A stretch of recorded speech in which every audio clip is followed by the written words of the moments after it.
Today's video is sponsored by Squarespace. So ever since I started working with the GFX about a year ago, I constantly have other photographers, primarily working with film, reach out to me, just asking me questions, how I like it, if I'd ever switch completely. So put out a call for questions recently on my Instagram and gathered together a bunch of the most popular. There's a lot of overlap. That's what we're gonna talk about today. And I hope that this just helps give you some insight, or maybe if you've been thinking about buying into the GFX system, helps you make your decision. So we'll kick things off right away by talking about how the GFX compares to film. This was probably the most asked question I had. Right now, I'm gonna focus on image quality. And then at the end of the video, going to talk about the experience and if I'd ever make the switch completely.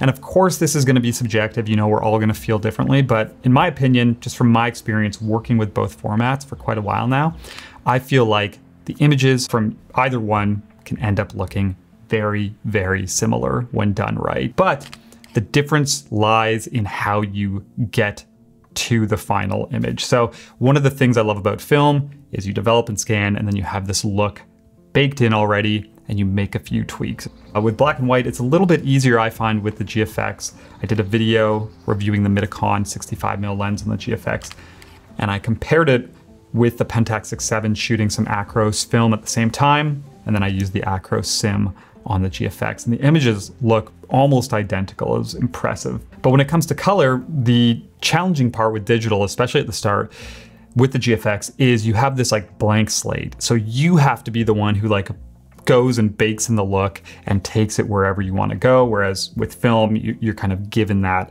once you scan. So what I think is most important is if you start shooting more digital, or if you make the switch, give yourself time to learn some sort of workflow or presets or profiles, or just figure out how you want to work with your images and how you can get to the look that you're happy with, and then you can apply that every time. But at the end of the day, I think you can get to a point with the GFX where they just look incredibly similar to work with film. But the same can be said, I think, for a lot of digital cameras. That's not something unique to this. I think we can pick apart these little minute details at times, but in the grand scheme of things, I think final image to your audience, it's really gonna come down to your vision and less about the tools and the formats that you're working with. If you were just starting out, would you buy native Fuji glass or vintage glass? And for me personally, absolutely vintage glass. And the biggest reason for that is just the price difference. The reality is Fuji lenses for the GFX system are not cheap. It's just, I think, comes with the territory. This is the only one that I own. This is their 35-70 zoom. I really like this. It's also one of the most affordable. But if I were to buy a second lens from Fuji, it would be the 45mm 2.8. I think that's $1,000 still used. Whereas in comparison, this Fuji 645 45mm 2.8 is $150 lens if you find it in the right place. And then you can get an adapter for $50 or up to say $150. Regardless, substantially cheaper. You could basically build out a complete kit for the price of one Fuji lens. Downsides, completely manual, no autofocus. Optically, I did a comparison a while ago with the Pentax glass versus Fuji. It was surprisingly close, but it's not gonna be as good. So just things to keep in mind, and I think it's really all gonna depend on what type of work you do. Okay, so next up, had a lot of people asking which specific vintage lenses do I use and how do they perform? So I only have a few that I use, I would say regularly. The first and most used, as mentioned already, is this Pentax 645 45mm 2.8. And I'm just a big fan of this lens. Like I said, the price of it, can't be beat with the adapter. My adapter was a little more expensive, probably the same price as the lens, but even still 250 to 300 pounds here in England for this. Performance is great. As mentioned, did a comparison with the Fuji glass, and it comes close, again, for my preferences, it's completely fine. And this is just a fun one. So big fan of this Pentax glass. I used to also own the 75mm 2.8, but it's a little bit too long and also slow for my likings for the GFX sensor. But that lens optically, I think, is one of the best bargains in the Pentax lineup. So if that's a focal length you like and you're happy with 2.8, I would recommend that one as well. It's a really nice one. Probably my second most used lens, or maybe even just as much as the Pentax, is this Contax 45mm 2.8. Again, if you watch this channel, you've probably seen this in some videos. And I didn't buy this lens to use on the GFX, I actually owned it already. I had it for my Contax RTS and my 139. It's obviously just like a really nice little pancake lens. And adapted to this, it actually covers surprisingly well, and the sharpness of it is pretty good, all things considered. Obviously, the corners start to smear a little bit. There is some vignetting, so I wouldn't use this for like serious portfolio work, say if I'm shooting like landscapes, but I think for a lot of situations it's great. And the big draw is just the size of it. So really tiny, even with the adapter. So travel and stuff like that. It's just like a really enjoyable combo to use on the GFX. And then people always ask me how I adapt this one. So I have this GFX to EF adapter. This is by Kipon. And then my thinking is, buy this, it's a little more expensive. And then for these vintage lenses, I just end up purchasing these like little slim adapters that are nice and cheap. So everything goes to EF, and then I have my EF to GFX adapter. And then I do have one more Contax lens that I'm starting to play around with a little more. So this is the 50mm 1.7. This is also off the Contax Yashica film bodies. And it does cover just fine. And the vignetting can be cleaned up like pretty easily. And it has a nice look. Like optically, this is one of my favorite lenses for the Contax 35mm film cameras. And I also think it's one of the best bargains in that lineup. You can find these for like $100 sometimes. So this has been a fun one. You know, I got to use it a little bit more. I don't have a ton to say about it right now, but 50mm 1.7 on the bigger sensor is a pretty cool focal length and speed. Okay, so I also had some people asking me about the Pentax 6.7 lenses, if I've adapted them. And I haven't, and I probably wouldn't. And the reason is, without using something like a speed booster, Kipon makes one, it's like a 0.8x, I think is their latest one. Without that, the focal lengths and the speed of those lenses are a little too long and a little too slow. So like a 105 2.4, which is an incredible lens on the Pentax 6.7, all of a sudden becomes a pretty long focal length and not super fast lens for this system in comparison to what it is on the Pentax. But with the speed booster you can buy, that does help you kind of cut down the crop a little bit. I think the 105 would become like an 80mm and you gain a stop of light as well. So there's a little bit more appeal there, but you know, the speed booster from Kipon I think is like $1,000. So it's just a huge investment. And I would rather use something like this, which I'm gonna talk about next, the Mitakon 65mm 1.4, which is probably my favorite lens for the system. So which lens has impressed you the most with the GFX? And as mentioned, definitely this one. This is the Mitakon 65mm f1.4. I mentioned already, I just released a video last week doing a review of this. So this would be equivalent to like a 50mm 1.1 on a 35mm camera. And I've always said that this reminds me of the look I get from the 105 2.4 on the Pentax. And when I did that video last week, I shot some direct side-by-side comparison images, and it actually surprised me how incredibly close the look was. For a while, I just thought like maybe I'm just kind of, you know, romanticizing this a little bit, but it truly does come so close to that Pentax lens, both in like field of view and also depth of field and separation. So this is, you know, by far my favorite lens for the system. I don't use it for everything, but you know, this is $599 US new as a native GFX lens. So this, yeah, it's a no-brainer for me. Back to the video in a second, just have to quickly talk about the sponsor of today's video, which is Squarespace. One of the things on my to-do list this year is to give my website a bit of a refresh and an update, and Squarespace is a really great tool to do just that. They have a wide range of nice, clean, professional looking templates to choose from, and then I just love the simplicity of it all. So, for example, currently putting together a gallery of some of my recent work from Wales, and just being able to click on images and drag to rearrange and reorder is really great when you're building out sequences. You can also add things like an online shop if you want to sell prints, zines, or photo books, and things like that. So check out squarespace.com today for your free trial, and when you're ready to launch, you can use my link below to save 10% off your first purchase of a website or a domain. the draw for me with the GFX and the larger sensor. One is the look you can get using fast glass. So something like the Midicon 65mm 1.4, I feel like it just has this special look that I haven't seen like a direct comparison when it comes to full frame digital, 35mm. And then also the aspect ratio, the native aspect ratio of the GFX sensor. So the fact that this is 4:3, this is a huge selling feature for me just because I like to crop to 4:5 quite often. So I'm not losing really that much when it comes to resolution. Whereas, you know, with like a 3.2 digital 35mm sensor, I'd be cropping in quite a bit. So big appeal there. And then always just really enjoyed the look and feel of the Fuji files and the Fuji simulations. I'll talk about that a little bit in the next section, but that's been a selling feature as well. So, you know, I can't say how this compares against like a Sony A7R6 or I don't know, whatever the latest one is. I don't keep up too much with the trends, but those reasons are kind of why I chose this for going, say, like the full frame 35mm route.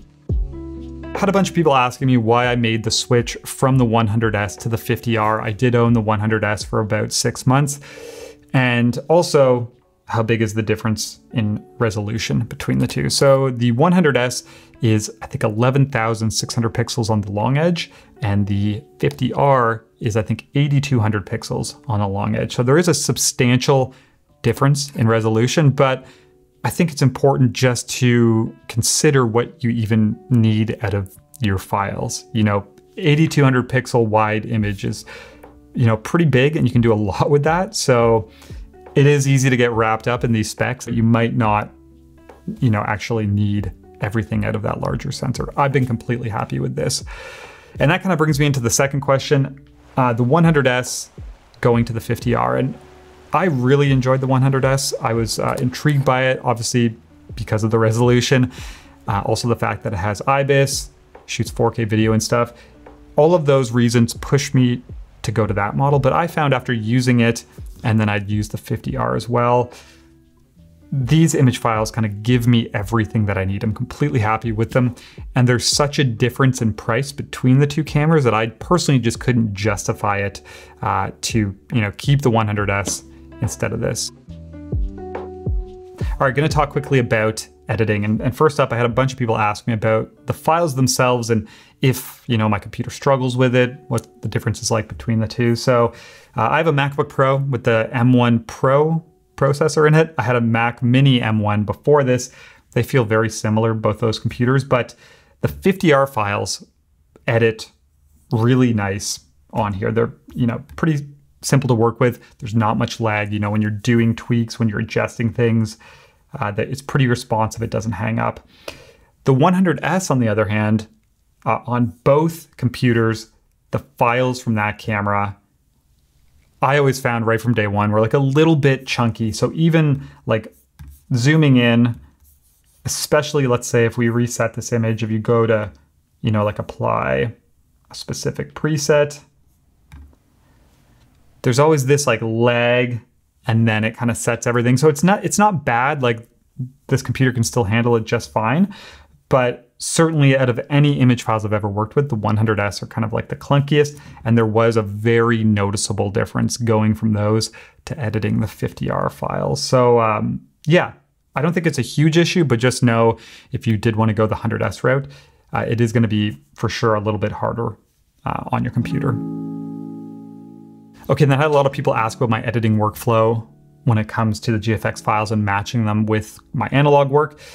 That's like an entire video in itself, and I'm gonna do one of those pretty soon. But like really quickly, black and white work, I'm almost always using Fuji's Acros profile. As mentioned, I think they've done a really great job with this.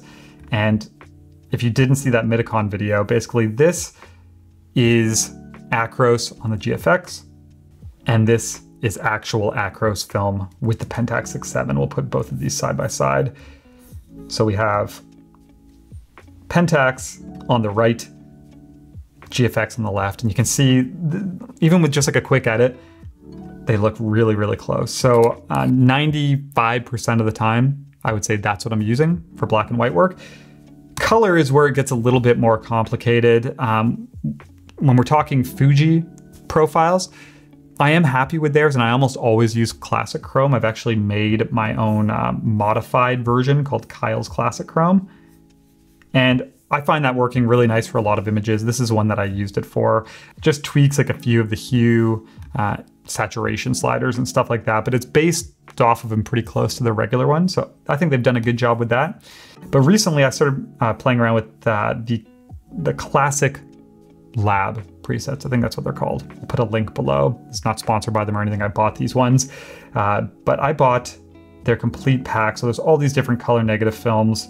And I think they've done like a really good job with these.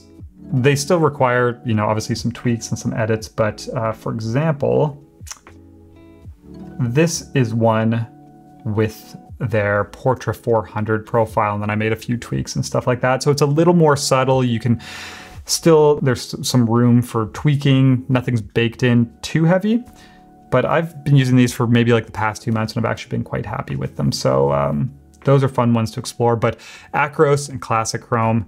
And yeah, I'll do a video in the near future where I dig in and we edit some files together and I show you exactly kind of what tweaks I make and where I begin and where I go to. And we're gonna wrap this video up now by circling back to the first topic, and that is just a comparison with film, but more so this time when it comes to the actual experience and switching completely to the GFX. So, you know, people ask like, would you consider it a full-on replacement for a medium format film camera? Is it as fun as shooting with film? Do you think it can replace shooting with film? I had so many of these questions. And I will say, just like I mentioned at the start, from like a final results, image quality, look standpoint, yes, I would be fine just using this. But I said this in my GFX review, when it comes to the actual like experience and workflow, that is just one thing that I don't think digital is ever going to be able to replicate. Even with, you know, companies like Fuji making more stylish cameras, or like the X Pro 3 with the optical viewfinder and the flip up screen in the back with a little film tab, like all of those things are helping make the experience a little more enjoyable, but I just don't think you're ever going to get that same experience you do when it comes to like working with an older camera, loading in film, having this disconnect from the images for a while, even winding the camera on and things like that. And that might not matter to you, or it might matter a lot to you. So everyone's different, but for me, I would never sell like my Pentax 6.7 or get rid of my film cameras completely, because I find myself often, even after shooting with this for a couple months and being really happy with it, wanting to spend some time working with those. And even with like my current project I'm doing in Wales, Slate City, I'm doing that on purely on 4x5. Even though from an image quality standpoint, I'm sure I could use a GFX and it would look very similar. So there is always just that side of it, the experience that comes with film, that personally I will never let go of. Okay, so that wraps things up. I hope that helps, give some insight, answer some questions, maybe helps you make a decision in either way. All I know is I've been really happy with the GFX 50R. Like I said, I think this is one of the kind of better deals in the used market right now, and it's a camera that I think is a really powerful tool, and I'll hang on to for quite some time. Other than that, thank you for watching. Thanks for submitting questions. I'll probably do this again in the future. If you aren't following me on Instagram, I'll put my link or a handle below. And yeah, thanks for watching. We'll talk to you soon.